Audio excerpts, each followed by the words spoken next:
I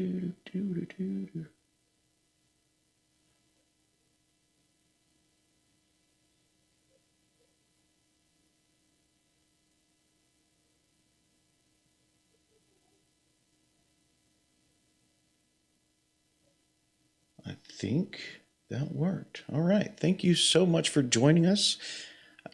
Again, I apologize for the slight delay there at the beginning from me, but, OBS Studios has not been my best friend lately.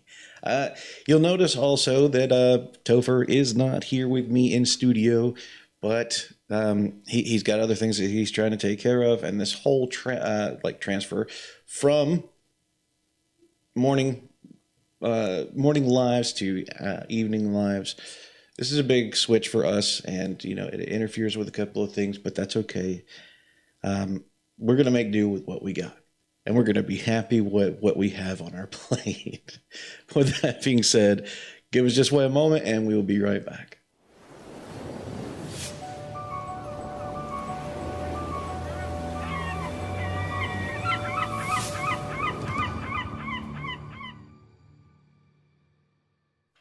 Welcome into the Lighthouse Podcast. As you know, or may not know, I am Murdoch.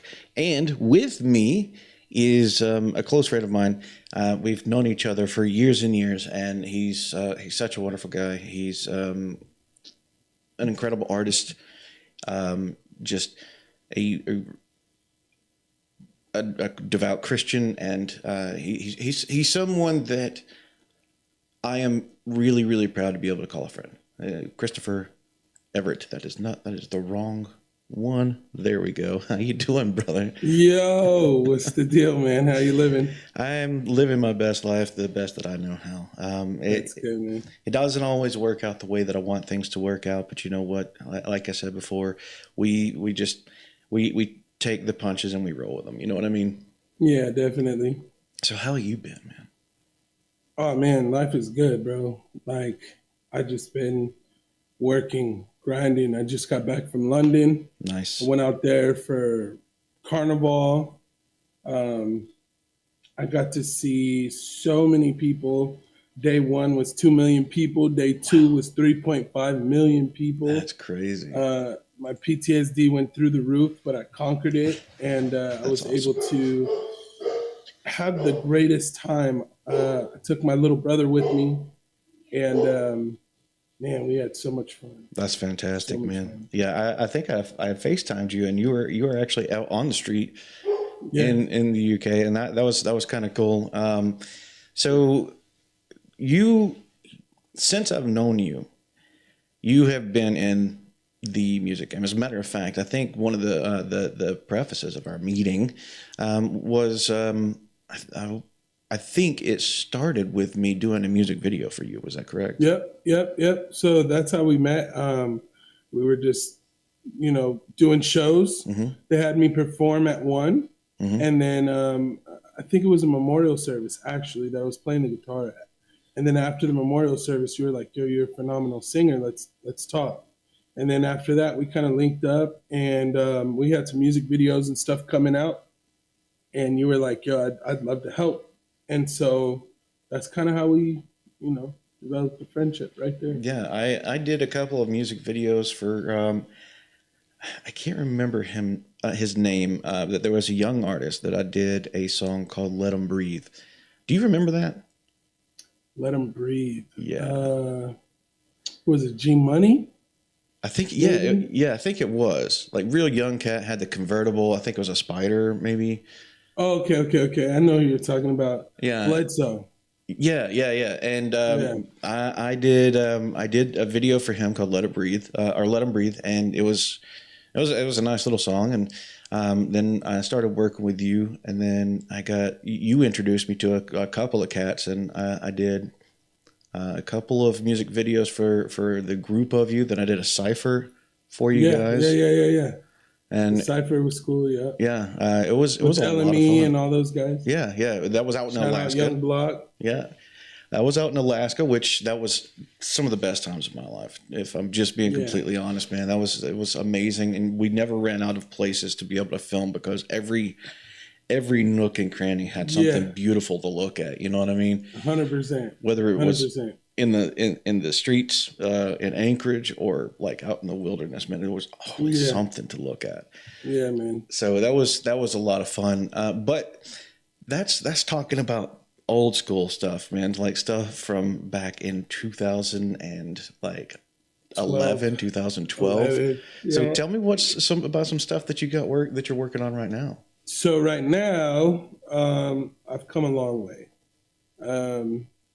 I tried the artist thing. I'm going to bring you up on a different thing here while you're talking. That was cool. I tried the artist thing. That was cool. Mm-hmm. I did a whole bunch of music videos and shows. I went a bunch of different places around the United States and supported so many different people that I landed in music business. Right. So I created what's called the Music Business Course 101. Yeah. And my curriculum is actually used now to certify people in music business throughout the United States. Oh, that's fantastic. So it's pretty cool. And I work with a few key record labels. Coaching. Sometimes I get in there and do the work myself. Sometimes I help them turn their product into a product that they can actually get paid off of. Yeah. And so now I'm working with Blessed Beyond Entertainment, Andrea Dominique, and Rican. So I'm working with those two artists specifically. I'm also working with Youth Nation Empire with Brandon Turner, 25-year pro skateboarder, wanted to take his career and turn his musical passion, mix it in with his brand. So we're doing that. Yeah. And his album's coming out on the 19th of September. Small plug. Then we got Justin Ora. He's out of New York. He's dropping his album next month. We got Drea. She's dropping a new record, which is crazy, on the 26th of September. We got a lot of things coming up in the next, man, I'm packed out all the way till the end of the year. And I'm just so grateful. I'm grateful because I continue to be blessed, and I thank God every day for it. That's awesome, man. And so what is your position in all of this? Are you just affiliated, or are you producing, or what do you have going on with all that? So I do all the music business for everything. And excuse me if I yawn. No, you're fine. I know you got some jet lag stuff going on, man. I have asthma. So I try to talk fast, and sometimes not enough oxygen gets to the brain. So bear with me. No, you're fine. It's not that I'm tired. So my position in all this is, say you have a record, somebody goes and they go into the studio and they make a record and they're like, yo, I love this record. This record's amazing. There's a lot of steps that it takes before that record becomes a product. Right. So if you look around, we have all kinds of different things, like an iPhone, right? That's a product. When they made this iPhone, it wasn't ready to go out. Right? Yeah. They had to make sure that they put UPC numbers on it, IMEI numbers on it. Mm-hmm. There's all kinds of different codes. They had to put the GPS tracking into the phone, all those different things. And then once that was done, now we can take this product and put it on the shelf. Makes sense. Essentially, that's the same thing that happens with music. Music is not done the minute you record it and get done with the studio. There's a bunch of different things that you have to do. For instance, there's 5 different codes that need to be attached to a song. ISRC, an ISWC, a DPID, a IFP grid code, and an ISNI, ISNI code, International Standard Name Identifier. So there's 5 codes that need to be applied to the record. If you don't know how to apply those codes to the record by doing what's called metadata, then essentially If you went straight from the studio straight to YouTube and iTunes and all that, there's nothing that ties you back to the music. So ultimately, you make no money. Right. And a lot of people are on this hamster wheel. I was one of them. And it took me a while to learn and to get off. I started my record label in 2019. And since then, I've turned into an administration label. Okay. I still do music, but I do it for myself. Yeah. I'm not after the grandeur or the things that I thought made you an artist anymore. Right. I'm more so creating a catalog so that my children can eat off of it, and my children's children can eat off of it, and so on and so forth. Right. So now that's what I preach. I don't just preach it, I practice it. Right? Ownership is key. Owning your brand is key. Understanding metadata, understanding business is key. And understanding marketing is key. Right. If you don't have those things together and you don't know how to completely own everything, that's when you need someone like me. So it sounds like something that would bring with it a lot of challenges. What are some of the challenges that come with that? Just running into people who were okey-doked, right? Mm-hmm. People who have the veil over their eyes. And they're like, I'm a great artist. I'm a great artist. Listen to my music. It's better than this person. It's better than that person. Listen, there were a lot of Michael Jordans in the hood. There's only one Michael Jordan. Yeah. Right? So essentially, I come across a lot of artists who think they have it all together. And they're like, yo, I'm good. My homies are listening to my music, and my mom is coming to every show and this and that. And I'm selling tickets and I'm doing all this. That's good, right? Mm-hmm. I'm not going to say that's bad. But if you want longevity in the game, you're going to have to do your business, right? You're going to have to turn it into a brand. A major record label will not pay you a bunch of money for a headache. Yeah. Right? So if you essentially, I go to a major record label, I got 300 songs that I've done in the studio, but I haven't done any business on any of those songs. I don't know who produced them. I don't know, I got my beats off YouTube, right? Mm-hmm. I'm putting things on SoundCloud. I'm giving music away for free. I'm doing all these different things. And yes, you might be seen, right? Yeah. But that's called a false sense of achievement, because last time I checked, a pat on the back never got you. Never paid any bills. No. Right? So ultimately, that's what I kind of preach to my clients, and I tell them, hey, listen, it's cool if you got some, big wig artist looking at you. It's cool if you got some big company looking at you. But ultimately, if you don't have any ownership or stake in what you're creating, they're just coming to take it from you. Right. So you've been doing this for some time. And it took you a while to get to the position that you're in right now. But I guess my question would be, where did you pull the inspiration to get to this position? What did it take for you to get to the position that you're in?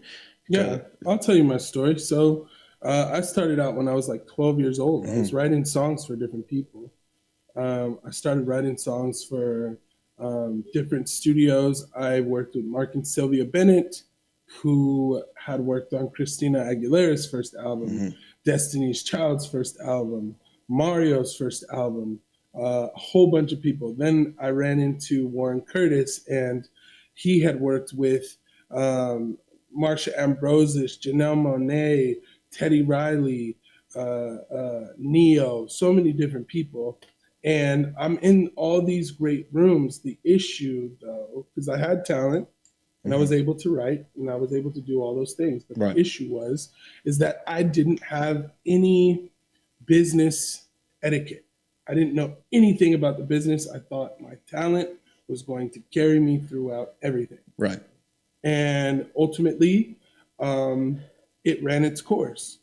I got home from the military. I went to school.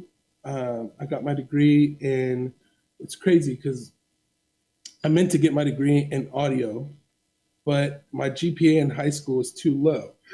So I ended up getting my degree in graphic design, web design with marketing focus, which I didn't know that I needed it, but I definitely needed it because now I have a full understanding of marketing. Yeah. Right. Then I went back to school and I got my degree in audio production at the LA Film School and graduated summa cum laude, 4.0 GPA, because I'm him. And in the course of that, I learned that there are a lot of people in the world who don't know where their money comes from. Right. You make music and you put it out and you get $15 from somebody like a DistroKid or a CD Baby, and you're like, I'm making money off of music. And it's like, well, how are these guys out here making $150,000 or $300,000? And like, where is their money cut? Because these guys are riding around. I put out song after song after song and it never really connected, right? So I'm like, how is it that they're making all this bread? Is the music industry a front?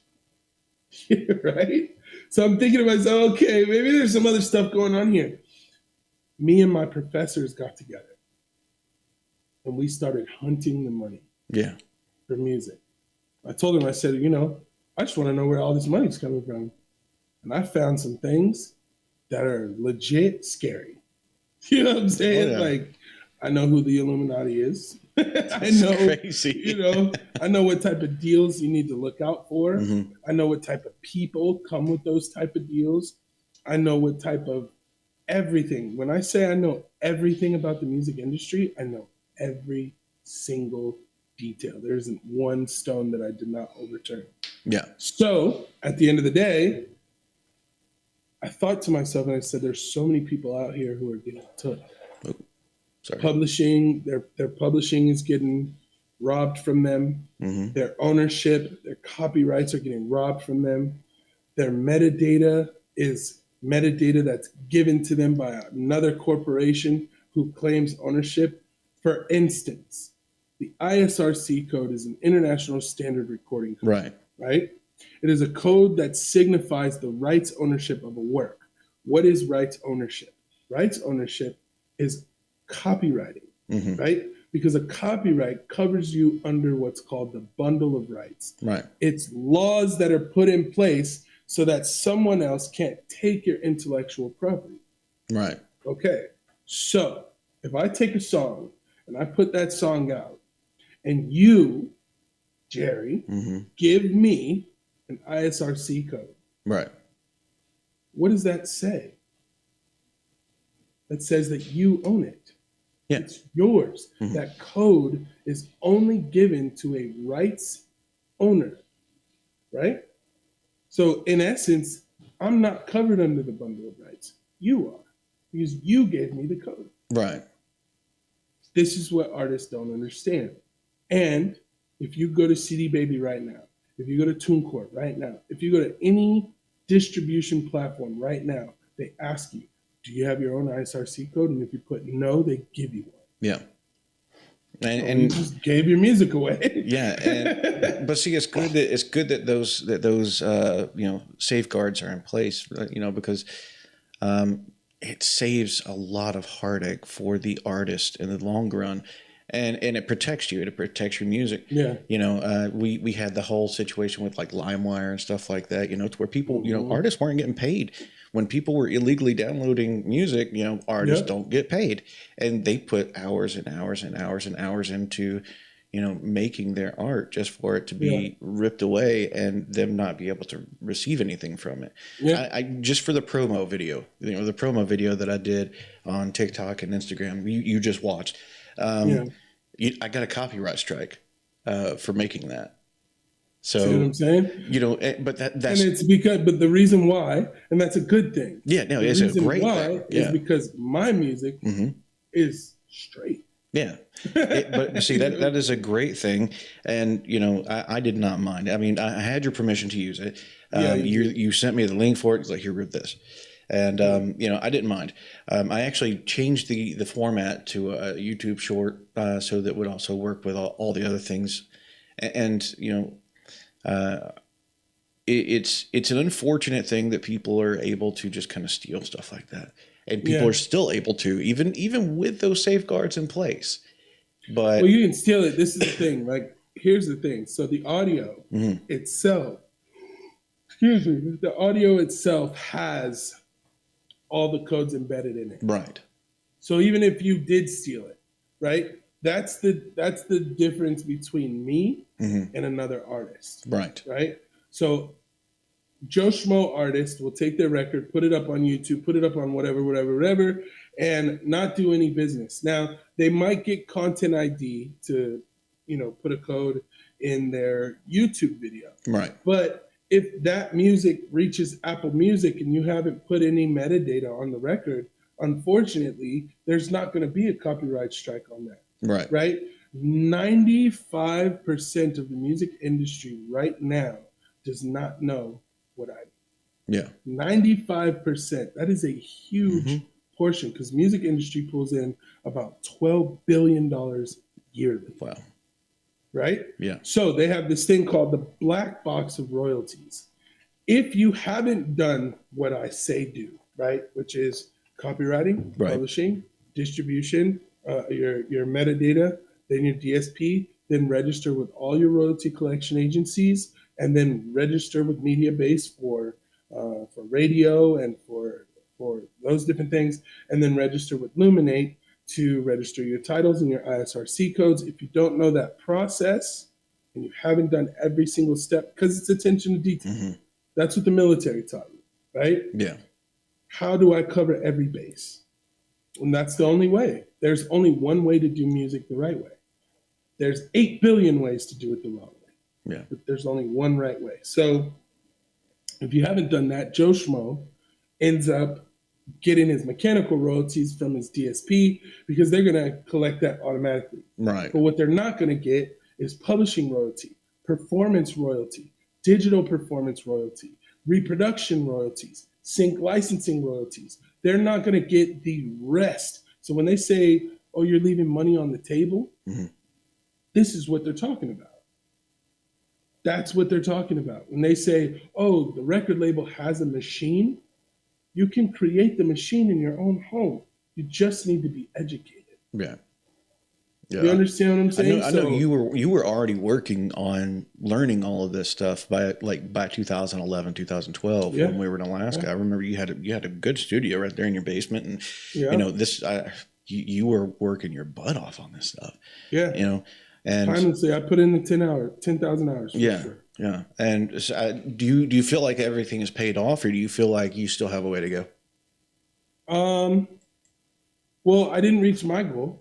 Right. My goal was to be an artist. My goal was to, fly around the country, be known as an artist, sell records, platinum records, whatever. I never reached that goal. And the reason why I didn't reach that goal is because it took me too long to get off the hamster wheel. Right. My introduction to the music industry was in 2019. 2018, I was in college for my second degree in audio. And that's when I got with my teachers, Jason Denton. His name is Temper 4K, or Temper 3K, sorry. Temper 3K out of Florida. I got with him. I got with Ron Franklin, who's a world-renowned, bro's got a Golden Globe. He's one of my teachers, one of my professors. And I got with them, and I just started saying, hey, let's find all this stuff. Let's figure it out. Because I want to be able to create something that will keep people from going through what I went through for so long. 13 years, I'm 38 now. 13 years old, 12, 13 years old is when I started music. Right? So just think of all those years that had I had someone like me who explained the industry to me, who explained business to me, who explained all these things to me, think about how much further I would be. Yeah. So now you get to, but now you get to be that role for other artists that are coming up. How does that make you feel to know that you are now filling the shoes that you so desperately wanted to look up to?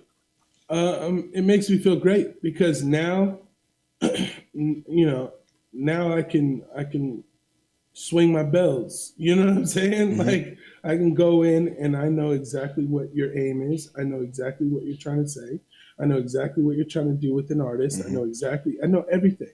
Everything. There's nothing I don't know. So now I'm literally the guru. Like I'm the guy that people come to find their money.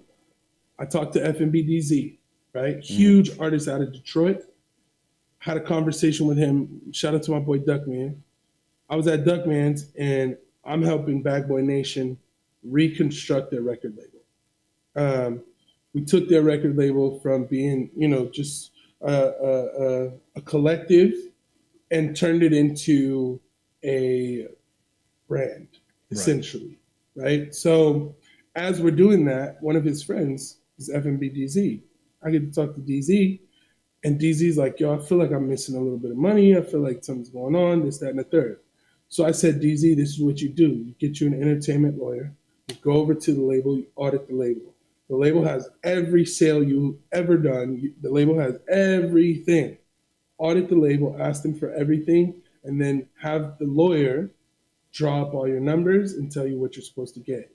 If there's any money that you're supposed to be owed, that should be given to you at that time.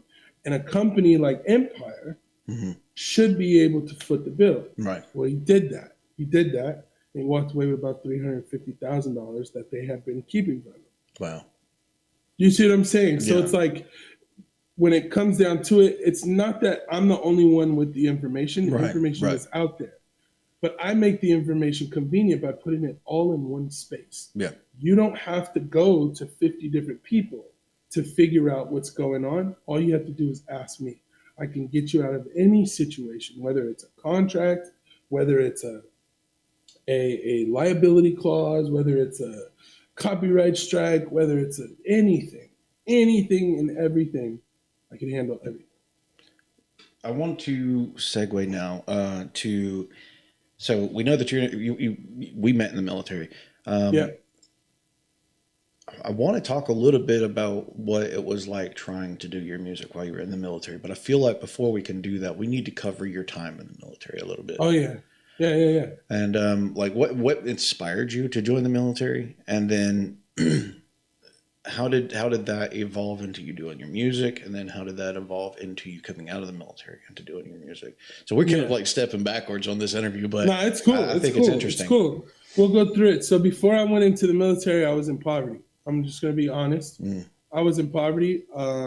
I didn't know what I was going to do with myself. I knew I was good at one thing and one thing only. I'm a one-trick pony. I was really good at music. That's it. But I didn't live in LA and I didn't live in San Diego. There's no looks where I lived at. I'm a 78 baby. I lived in Oceanside, Vista, San Marcos, and Escondido. Right. That's it. One strip of land, 4 different cities. And it runs from the east to the west, right? So that was my stomping grounds. That was what I was doing. I was a product of my environment. There was gangbanging, there was drug dealing, there was all that stuff. So at the end of the day, it just came to a head. I wanted to be an artist in the music industry, and I had no way of going to school. My mother was in poverty. We lived in low-income housing our entire life. Well, not our entire life, but my father wasn't there. He left when I was 9. So ultimately, my mom took on multiple jobs just to keep an apartment. And we got lucky. We got into low-income housing, and that was when my mom could really okay, you have your own room now. Right. You know what I'm saying? So from there, that was where it kind of started. And I realized that my mother was not going to be able to take care of me the way I wanted to be taken care of, as far as the shoes I wanted to buy, the clothes I wanted to buy, the people I wanted to be around. I couldn't upgrade my life being in that situation. Yeah. So I quickly left. I left at 16. I graduated high school out of an elevator. I lived in the San Marcos Library elevator for my entire senior year. Wow. And I would get up at 4 o'clock in the morning, jump on a bus, go down to 24-hour fitness, wash the hot spots, and then put on the same clothes and go to school. Yeah. And how I graduated, I still don't know to this day, but I graduated with a 4.0 GPA. That's crazy. That's amazing. You know. Then shortly after that, I had a job. The job folded. I had a daughter on the way when I was 19, and I freaked out. I was like, dude, I can't do this forever. So from 19, which was about 2006 to about 2010, I was scraping and scratching, man. I was selling whatever I could sell. I was talking to whoever I could talk to. I was trying to make friends with music executives. And I got this idea that if I sold drugs, then I could take the drug money and put it into music and all this other. It was just a wild time. Ultimately, it all came to a head in 2009 when everything kind of crumbled. You know, the person I used to get my whatever from, he ended up getting locked up, and I lost my apartment. I lost everything. But you know what? Like, I put faith in God, you know, and I was just like, God, if you're real, show up. And all of a sudden, a recruiter popped up. It was like, you ever thought about going to the military? No, I never did, because I live in a military city, right? Camp Pendleton is right there in Oceanside. And I hated those guys. Like, we were not privy to military members. They would get drunk.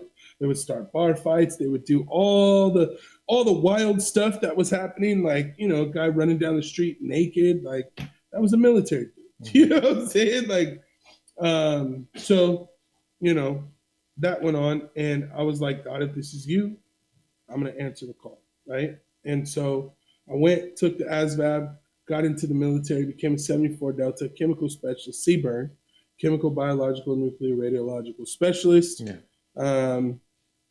Went to basic training and AIT at Fort Leonard Wood, Missouri, and then got stationed in Alaska. It's first thing smoking in August of 2010. Mm-hmm. September 1st, 2010 was my first day in Alaska.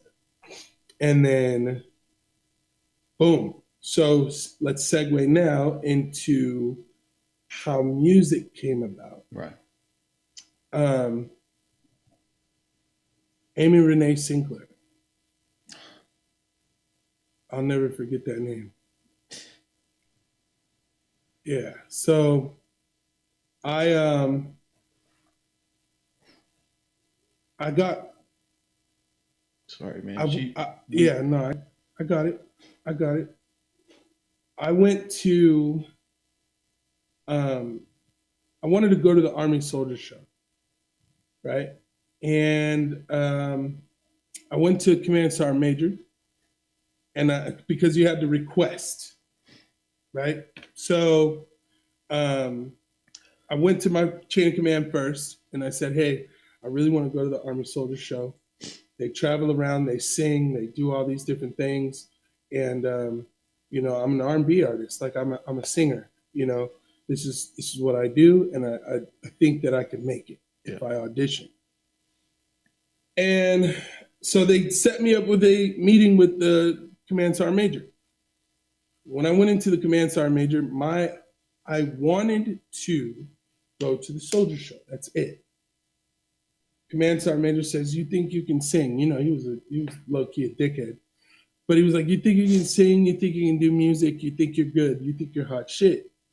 He was like, here. And he tosses a eulogy on my desk. Boom. And it's Amy's. And he was like, this soldier just passed away. Her mom, her family, everybody's on their way in. And they're coming to collect the remains of their child and all these different things. And he said, I want you to write a song about her. And I was like, give me 15 minutes and an acoustic guitar. He said, what? He's like, oh yeah, you think you're big, you think you're good, right? And I was like, no, I just know that I already have a song. Because my friend my best friend, Brandon Howard, when I was coming up, I mean, we fought over Top Ramen. That's how far back we go. And I just had my daughter, and he committed suicide. And in that moment, I wrote this song, and it helped me through that time. Yeah. So I already had Ace in Sleep. I was like, I got a song for you. I just got to sing it. And so he, go get me an acoustic guitar. Go right now. Like this guy is saying he got to, let's do this. I want to hear it. Right? I tuned it up. I went in the office and I played the song. It was called My Prayer. And I played it for him. And this hard-ass 22-year command sergeant major was boo-hooing like a baby, like crying hella hard. And he was like, man, you're talented. He was like, if anybody should go, it's you. Yeah. You know? And I don't know if you know this. Sinkler was lost in our deployment. yeah. Her, Jacine, Petrie, and Dawson. All three of those, we lost it. And so I apologize for. I had no idea. I had no idea that this evening transpired with the song, man. I really want to hear it now. Yeah. So I he was like, you're too much of a talent for me to give away. I want you to perform it at a memorial service. So I was like, what? Like I want to go to the soldier show, man. Like, I don't know this woman. I don't know her from Adam. I don't know what happened to her. I don't know nothing about her. And he's like, nah, you could do it. And I was like, damn, all right. So they took me, got me in my greens, but, made sure all my stuff was put on the right way and I was presentable. And then I don't know if you can share your screen right now, but they did the full write-up on me in that moment. If you go on Google and you type in Soldier Finds Peace through music, and then put J-Bear, J-B-E-R. Yeah, there you go. Soldier Finds Peace through music, J-B-E-R.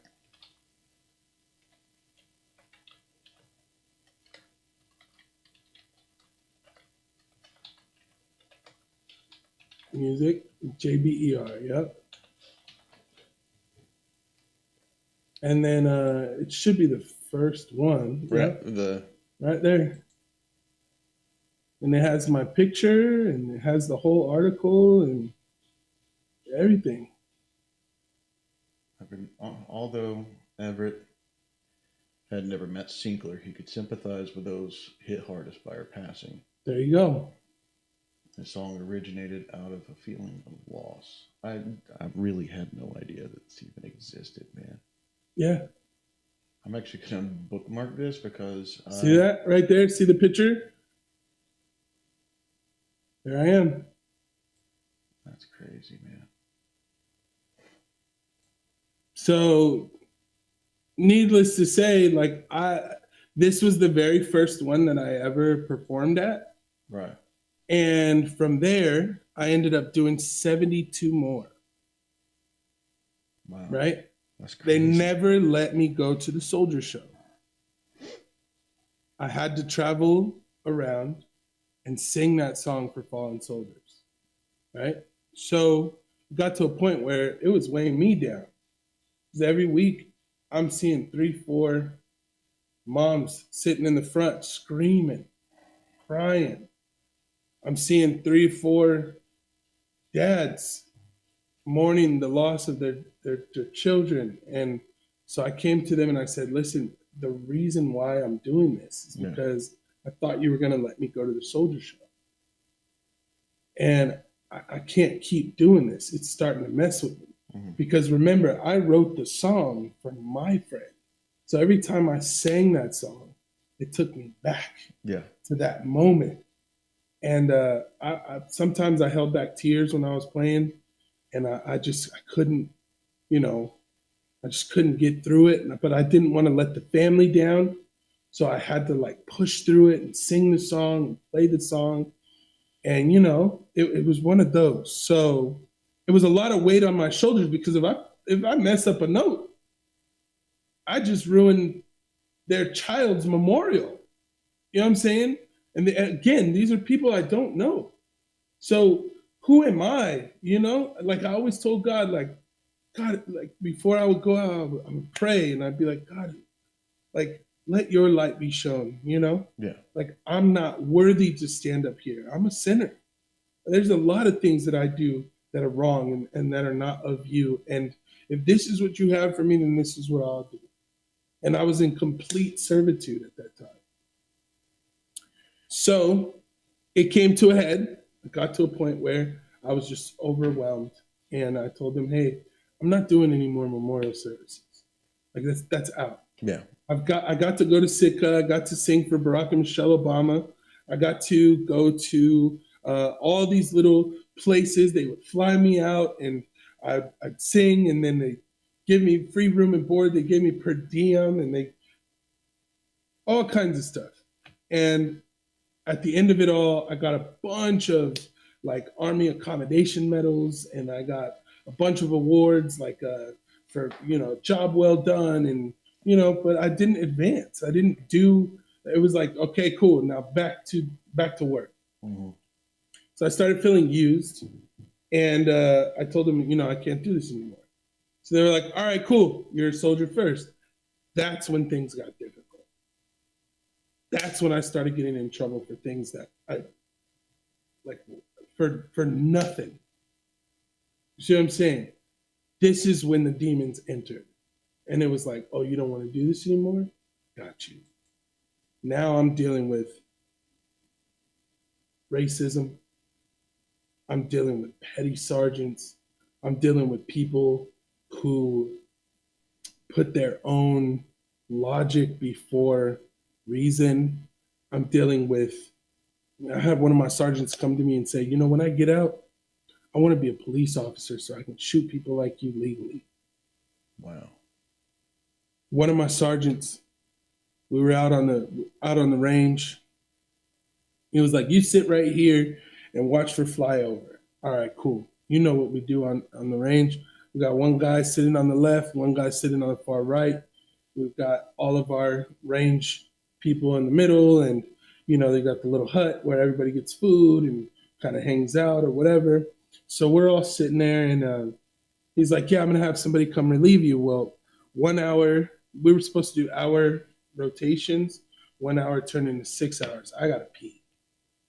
I'm like, dude, it's been 6 hours. Like, I called somebody over. Hey, come relieve me real quick. I just gotta go to the bathroom, grab something to eat. I go to the bathroom, use the bathroom, wash my hands, come back, go into the hut, grab something to eat. Sergeant's in there looking at me. What the hell are you doing? I've been sitting on guard for 6 hours, man. Didn't I say somebody would relieve you? What's your first general order? I'll guard everything within the limits of my post and quit my post only when properly relieved. He's like, did I relieve you? No, I had to use the bathroom. But what's your first general order? Like, it was like that. So I was like, what are you talking about? Like, I just had to use the bathroom to get some food. So he starts going off on me, you black guys, you're all the same. You think you're big, you think you're this. I said, excuse me? I stepped outside. He said, what are you stepping outside for? You're not going to get any hood credibility for this. You're not in the hood. I said, first of all, I got an American flag on my shoulder just like you do.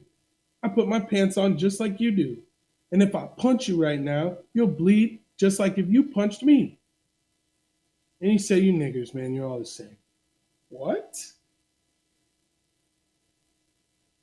So then I get back to the rear. I'm like, Doug, I'm not even talking to you anymore. Like, we're not going to do this. I stepped outside so that other people could see what you were saying because there was only me and you inside. Yeah. Which was smart, by the way. I just wanted to point that out. That's really smart. So then we get into the Humvee. We go back to the rear. Right. He brings me up to the office to talk to First Sergeant. My First Sergeant is First Sergeant Lee. This is a 6'5" black man. Mm-hmm. And First Sergeant Lee pulls me into the office, go at parade rest. Boom, I'm at parade rest. What the hell happened out there? Said First Sergeant, he called me a nigger. He told me I wouldn't get any hood credibility for stepping outside because I didn't want to talk to him on a one-on-one basis. He told me all kinds of stuff. He said, if I was there, I would have beat your face. I would have fucked you up. Don't you ever disrespect one of my subordinates. What? 14 days of extra duty. I'm putting you on it right now. This is all because I didn't want to do the Army soldier. I didn't want to do the memorial services. They had no tolerance for me, bro. It was a wrap. Like I just started getting in trouble for the stupidest things, man. I went to the barracks. They tell us on Friday nights, if you're drunk, call a battle buddy. If you got a problem, call a battle buddy. Don't drive home drunk. Don't get a DUI. Don't get in trouble. Stay out of trouble. Stay in the barracks. If you live in the barracks, stay in your house. If you live in your house, if you want to bring people back and forth, that's fine. Just make sure you all look out for each other. Don't do anything crazy. Cool. I go home. My wife is in California. I'm at my house by myself. I had one of my sergeants and another battle come over to the house. We were all hanging out. We get a phone call from G Money, which is Gordon, right? I'm at the barracks, bro. A unit just got back from deployment, so they're having a little get together. Come to the barracks, come pick me up, bro. I'm drunk, I can't drive home. All right, cool. I get to the barracks. I go into the barracks through the side door. I go up the stairs to where the room is at, and my boy G is in there. He's in the bathroom with some chick. So I'm like, okay, I'll wait outside in the hallway.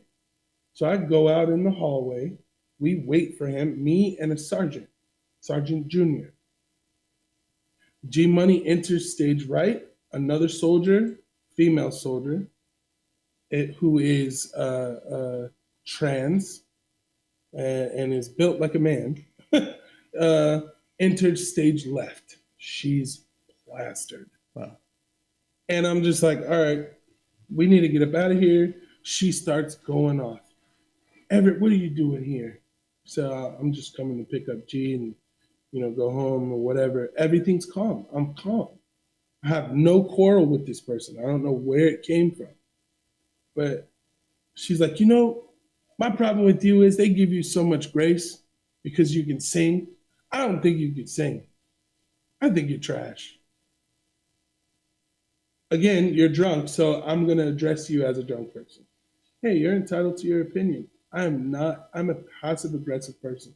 I'm not someone who wants to fight. Right. So I'm like, yeah, you're good, no problem, whatever. And she's like, I think you should get the fuck out of here. I really don't like you. All right, that's my cue. So I start leaving. She's like, yeah, bitch, you better walk away. And I said, I am walking. As I said that, I guess that ticked her off because she ran down the hallway and mind you, I'm going to get through the whole story and I'm going to tell you what saved me. She ran down the hallway. I hear footsteps. I turn around. She clocks me. Boom. Hits me in the face. So I'm like, hey, whoa, hey, what the heck are you doing, She clocks me again. Boom. Mind you, in my mind, my mother told me never to hit a woman. So it's not even registering to me to hit her back. Yeah. Right? So I'm like, no. Hey, listen, bro, don't put your hands on me. Like, I'm going to tell you right now. And in that moment, I wised up. Man, you better not let this woman hit you in your face. So I wised up. I took a stance. And I said, if you swing again, you're going to meet the floor. She swung again. I ducked it, scooped her, shoot, boom, right on the floor. And I got on top of her and held her down and was like, don't you dare get up. I'm going to get up. And I'm going to let you up. Don't come after me again. And she's sitting down there struggling and cussing at me and doing all this stuff. So I get up, hands up. I start backing up. She rushes me again. And then, hey, man, what can I say? I had to do what I had to do. So it was over, right? Me, G, and Junior, we leave the barracks. Get in the car. I take G back to his house. He lived off post. We're at his house, and we're sitting there, and we're just talking like, what what just happened? Yeah. You know what I'm saying? Like, I'm like, I don't even know what happened. I don't know how this happened. I don't know what, like, I didn't even come there for that person, and that person just, I don't know. So I was low key like tripping. Mm-hmm. I just remember that moment feeling like, what just happened? Right? Why did that happen? And so I stayed at G's for the night. It was the weekend. It was Friday to Saturday. Saturday morning, I come back on post. As I'm coming back on post, the MPs pull me over and they make me get out of the car. They're like, have somebody drive your car back to your house. You're coming with us. That's weird. Right? Because, I know an altercation happened. I expected somebody to call me or something to happen, but why are you arresting me? Yeah. So then we go down to the station, and this person had gone and filled out a full sworn statement saying that I came to the barracks just for her, saying that I came there as the aggressor, saying that I came there trying to do A, B, and C, saying that I was a horrible person, all this stuff. Like, it's a full 3-page documentation. And I didn't learn this until later, right? Yeah. But we had barracks. We had cameras installed in the barracks. That's what saved me. If those cameras had not been there, I would have been out of the military. That they were trying to set me up. From the time I told them that I didn't want to be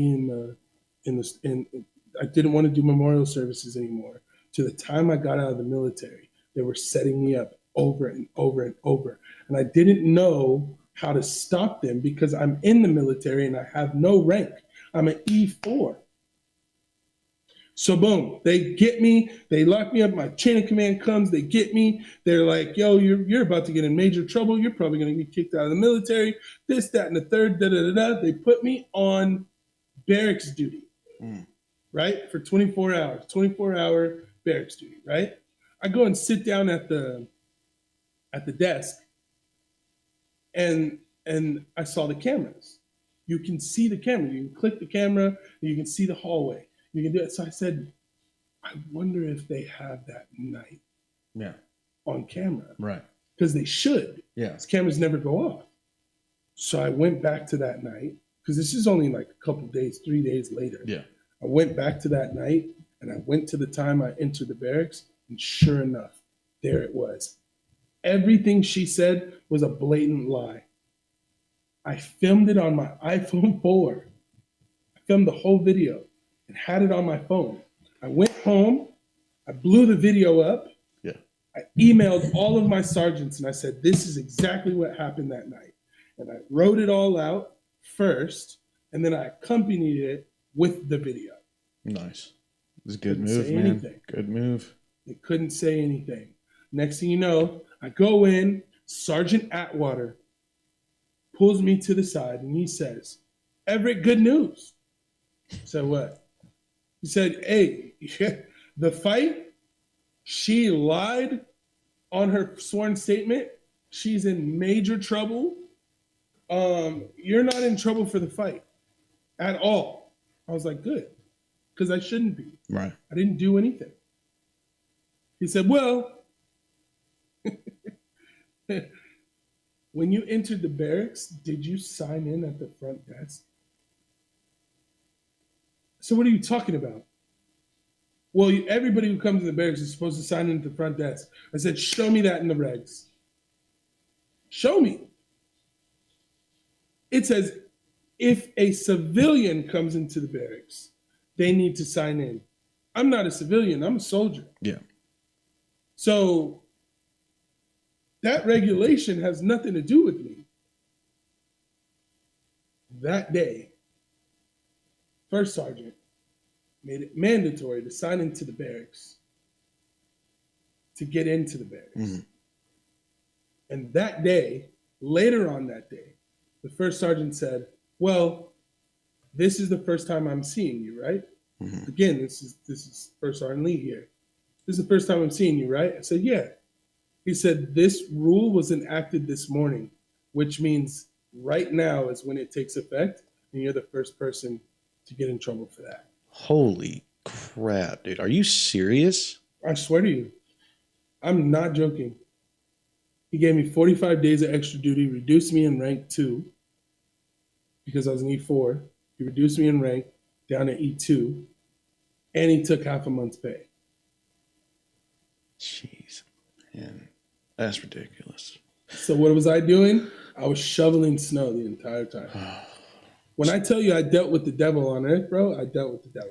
So when did this all, like, we're starting to run a little short on time. When did this all come to a head? It all came to a head when I deployed. My deployment. So on deployment, first of all, before I left for deployment, they promised me, because my wife was pregnant with my third child, which is my son. They said, you can either leave with us now and start your overseas pay and hazardous pay and all that other stuff. And then once your child is born, we can send you back to the rear. And then you can do whatever for, I think you get like 14 days. Right. And then after that, we'll send you back out and you'll join us back in country.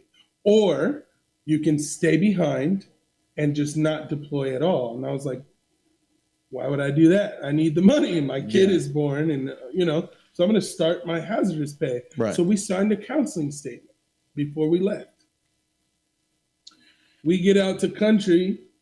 We touch down, and 2 weeks into the deployment, they pull me in the office and tell me they're not sending me back to the rear under no circumstances. So I had to call my wife, and I had to explain to her that she was going to have a child. Having a child, right? Because remember, my daughter is only a year apart from my son. Yeah. So she's in diapers still. Right.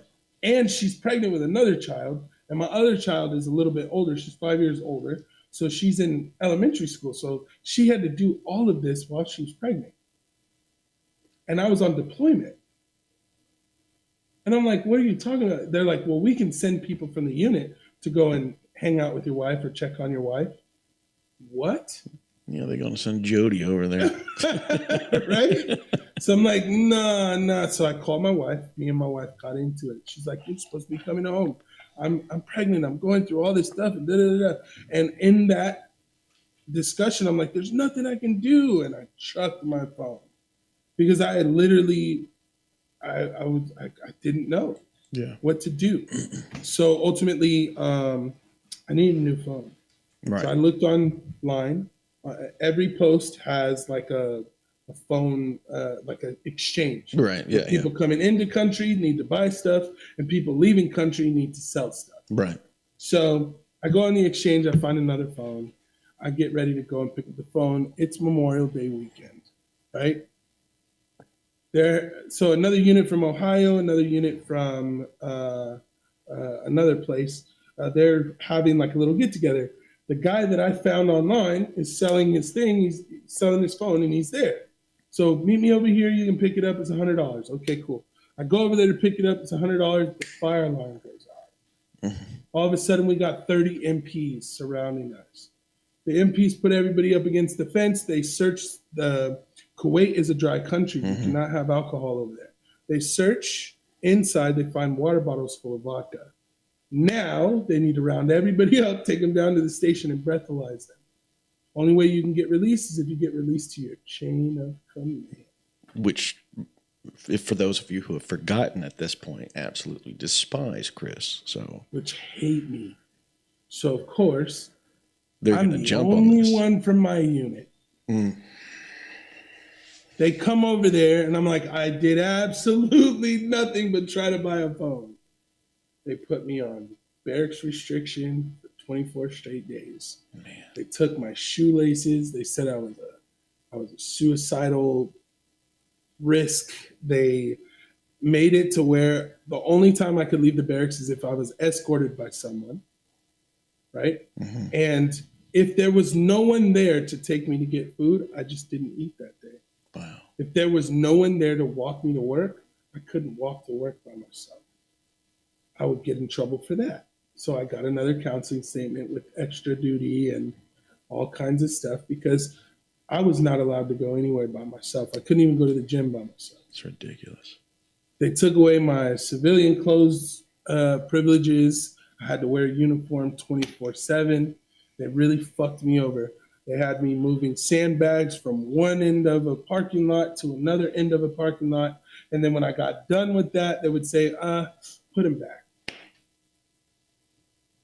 It was hell on earth. Literally. What during this time, as you're going through all of this, and I don't mean just in Kuwait, I'm talking about like from the time that the crap hit the fan to now. I know that you had to be in a place of just inner turmoil. What were you doing to keep yourself motivated and keep going? Because I mean, praying. God told me to keep my eyes on him. That's it. I kept my eyes on him. And you just pushed through. It's like the story of Peter in the boat, right? When Peter looked at God and he was like, look, Jews are getting persecuted. We're still in the same spot. You're the Messiah. You have all this power. Allow me the power to walk in the water with you. And he said, if you keep your eyes on me, you'll be able to do so. The minute you take your eyes off of me, you're going to drown. Yeah. So that's what I did. I remembered that story. I kept my eyes on God. I went through everything that I had to go through, every emotion, bro, top to bottom. And I said, when I get out of here, I'm going to get out with an honorable discharge. I'm going to get everything that is owed to me. And I'm going to forgive every single one of these people. Have you done that? 100%. 100%. I have no malice towards them. I have never seen those people again a day in my life. And you know what? My life is great. You know what I'm saying? I'm sure it's much better, yeah.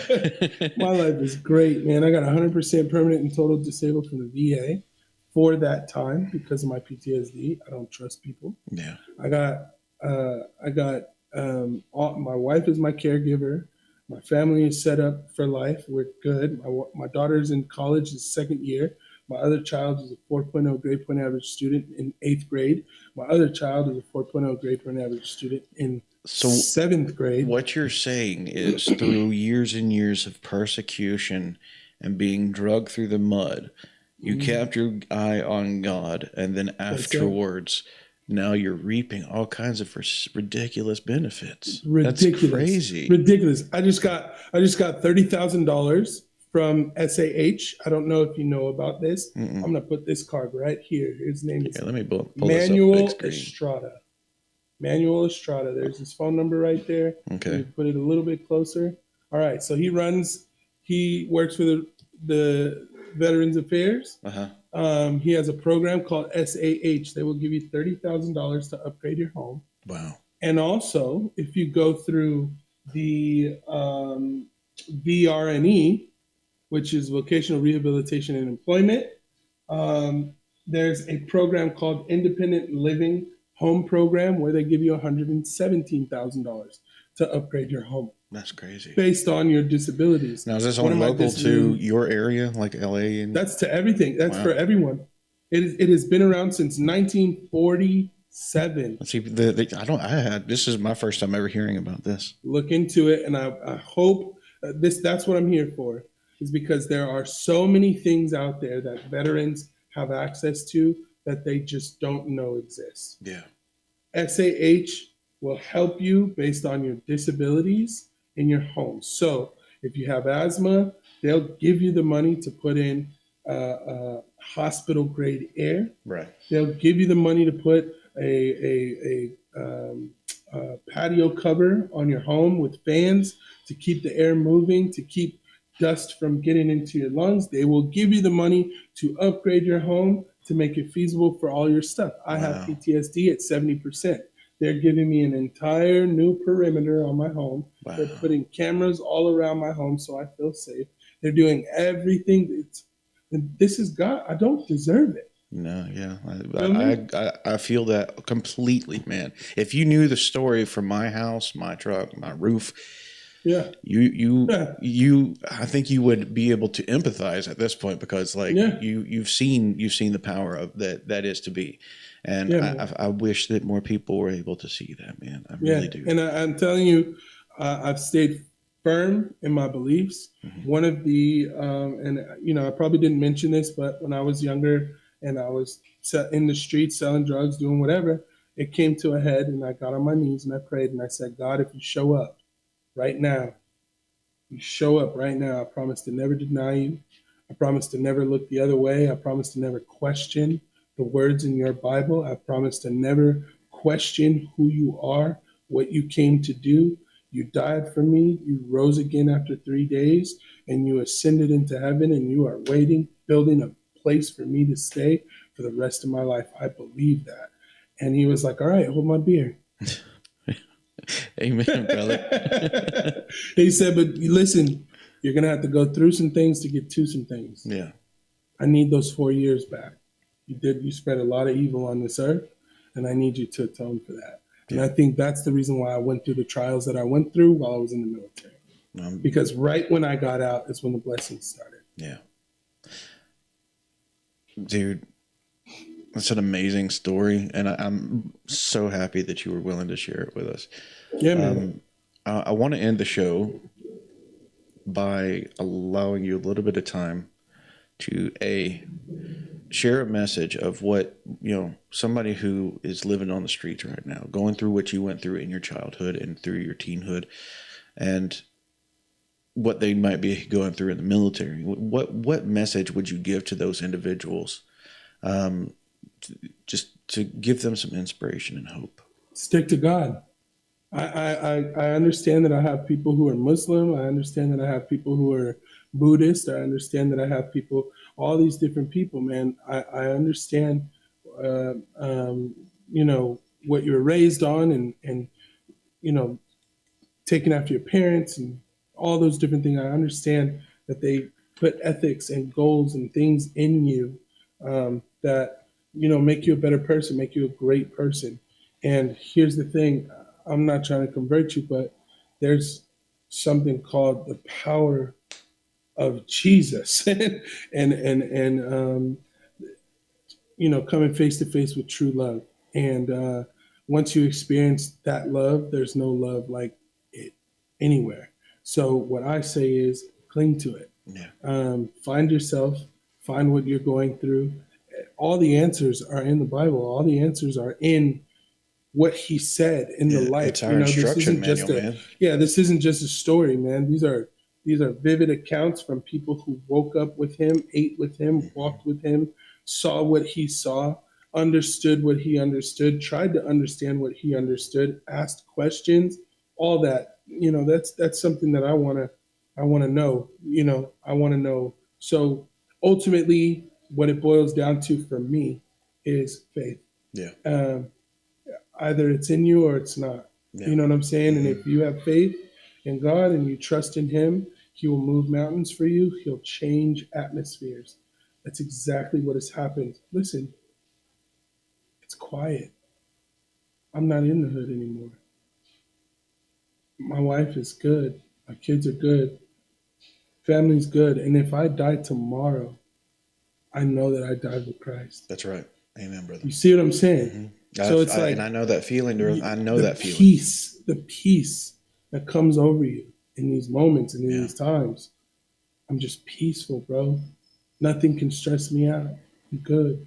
That's fantastic, man. Thank you so much. How can people find your music and your labels and just in any social media whatsoever? Stuff. Yeah, all my social media is the same at LL Steasley. But my Instagram, I have two of them.